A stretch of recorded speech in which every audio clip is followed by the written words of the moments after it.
اور پھر ایک دم چیخا، باجی باجی ٹھنڈا پانی. آپ تصور کر سکتے ہیں جس ایریا کی میں بات کر رہا ہوں، یو نو دیٹ کہ وہاں ہر گھر میں ایئر کنڈیشن چل رہا ہے، لوگ ٹھنڈا پانی پی رہے ہیں، گاڑیوں میں لاکھوں روپے کا ہزاروں روپے کے کھانے کھا رہے ہیں، اور وہاں پر وہ ٹھنڈے پانی کو چیخ کے کہتا ہے کہ باجی باجی ٹھنڈا پانی. یہ حکمران ہے. انسانی تاریخ میں ایسے ظالم نہیں آئے. اور پھر فخر کرتے ہیں، ان کا تکبر نہیں ٹوٹتا. دکھاتے ہیں ہم نے میٹرو چلا دی، اورینج ٹرین چلا رہے ہیں. وہ بھائی اپنی آبادی کی ان کے جو ایکسپریشن ہے، جو ان کی فزک ہے، جو ان کی ہیلتھ ہے، اس اورینج ٹرین کے ڈبے سے میچ تو کرو. یہاں جب ہم آپ سب وے میں بیٹھتے ہیں، بس میں بیٹھتے ہیں، تو ہمارے چہرے کی رونق میچ کرتی ہے ان چیزوں سے. بہت اچھی بات کی. آپ متقوق چہرے کے بیمار لاغر لوگوں کو ویسٹرن ورلڈ کی کلاسک مطلب بے تحاشا ویزیبل ہوتے ہیں نا، بالکل جو گندگی میں خوبصورتی بہت دور سے نظر آئے گی نا، وہ میچ کرتے ہیں کہ یہ آپس میں چیزیں کمپیٹیبلٹی نہیں ہے، کچھ نہیں ہے. اس سارے منظر نامے میں آپ کو کوئی امید کی کرن نظر آتی ہے؟ کوئی امید کی کرن ہو؟ میں ایک زمانے میں فیض صاحب کا شعر بہت پڑھا کرتا تھا. آپ کے سوال کے جواب میں کہہ رہا ہوں کہ دل مایوس تو نہیں، ناکام ہی تو ہے، لمبی ہے غم کی شام مگر شام ہی تو ہے. پہلی بار بہت تکلیف سے ہی بات کہہ رہا ہوں، میں مایوس ہو گیا ہوں. مجھے کوئی بھی لوگ، سب سے امپورٹنٹ بات یہ ہے کہ میں 36 سال سے جرنلزم کر رہا ہوں. میں پاکستان کے 90% پولیٹیشنز کو اگر خود نہیں جانتا، دوستوں کے تھرو جانتا ہوں. میں اور آپ جب اکیلے میں بیٹھتے ہیں تو کیا آپس میں جھوٹ بولتے ہیں؟ بالکل نہیں، ممکن نہیں ہے نا. تو جب ہم تنہائی میں، اچھا پھر جس کے لیے آپ یہ بھی کہہ دیں کہ آفاق دیکھو یہ چھاپنے کی کنزمپشن میں نہیں جائے گا، اس کے بارے میں گفتگو باہر نہیں ہوگی، ہماری بات ہے، ٹھیک، وہاں کیوں جھوٹ بولے گا آدمی؟ پاکستانی سیاستدانوں کے، پاکستانی ریاست کے لوگوں کے، جس میں دوسرے ادارے بھی شامل ہیں، ان کی کرپشن کی، ان کی بے حسی کی، ان کی بے دردی اور غیر انسانی رویوں کی جو داستانیں میں جانتا ہوں، جو دیکھی ہیں، جو سنی ہیں، اس میں مجھے کوئی دور دور تک کوئی یقین نہیں آتا. اچھا، ہمارا ایک عجیب مسئلہ ہے، ہم غدار ہیں تو بندہ مار دیں گے، ہم محب وطن ہیں تو بندہ مار دیں گے، ہم ہر اینگل سے انتہا پسند ہیں. میں لبرل ہوں تو انتہا پسند ہوں کہ طاہر گورا میری بات کیوں نہیں مانتے، میں تب مارنے کے لیے تولا بیٹھا ہوں. تو اس سچویشن ملک نہیں چلتا، ریاستیں نہیں چلتی.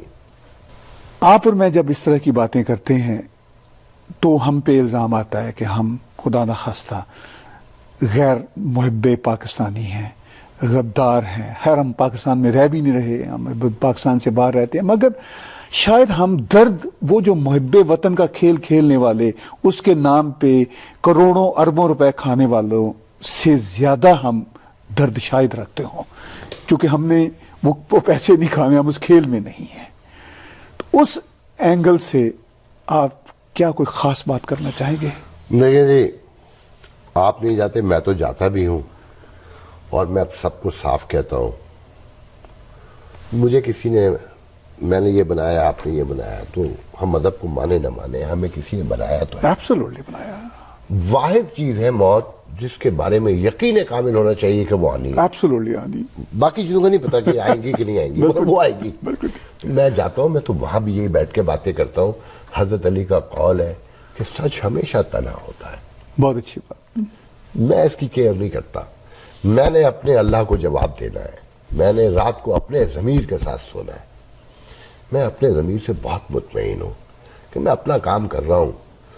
کوئی دیکھے کوئی نہ دیکھے، کوئی بندہ خدا کسی دن آئے گا، دیکھے گا، سنے گا، آوازیں ضائع نہیں ہوتی، کہیں ورک آؤٹ کر رہی ہوتی ہیں.